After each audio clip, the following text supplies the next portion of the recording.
Can you talk a little bit about your experience with Megan and kind of what she's brought to the game?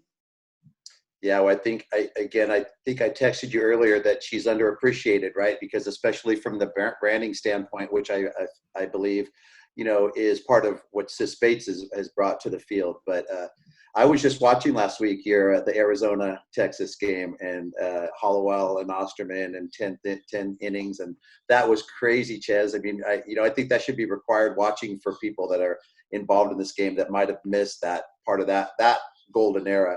Mm-hmm. Watching Megan work, and then the pickoff, right, from a catcher, that's a back-breaking play that turns games around, right? You can have a Yeah. runner on second base and nobody out.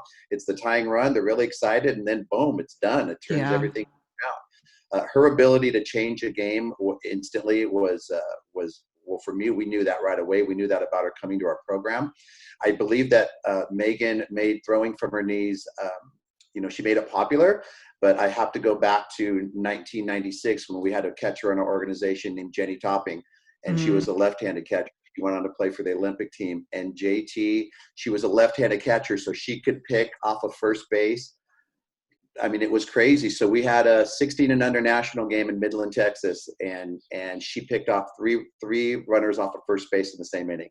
Oh my Got goodness. first base, picked the first one off.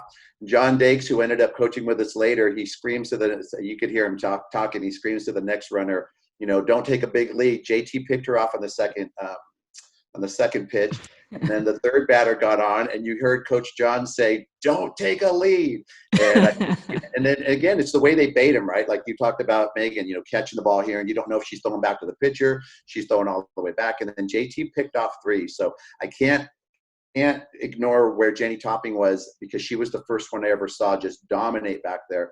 But I believe that Megan also built that brand. I mean, I still have a picture behind my chair in my desk of her in her mask, and she knows I talk about this, but what you see are those eyes. Yeah. And I've always said, if that picture would have been taken 100 feet away, you would have seen a young lady in catcher's gear, which is great. There's a lot of that. But Megan and her brand and the hair, and I think the Firecrackers were even known for, I think people thought you had to be blonde to play on the team for a certain time.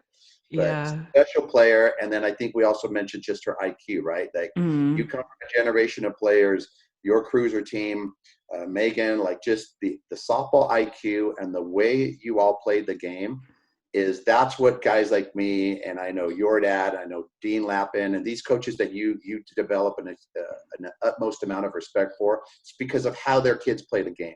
Mm-hmm. Winning is winning, but you're playing the game in a certain way. And so, like I even mentioned to you, Ches, I don't know how much it gets mentioned on your show, but you were a hell of a player, and the respect earned, it was just by the way you played the game. So yeah, I'm all about Willis. I'm always going to be a fan of Megan, on and off the field.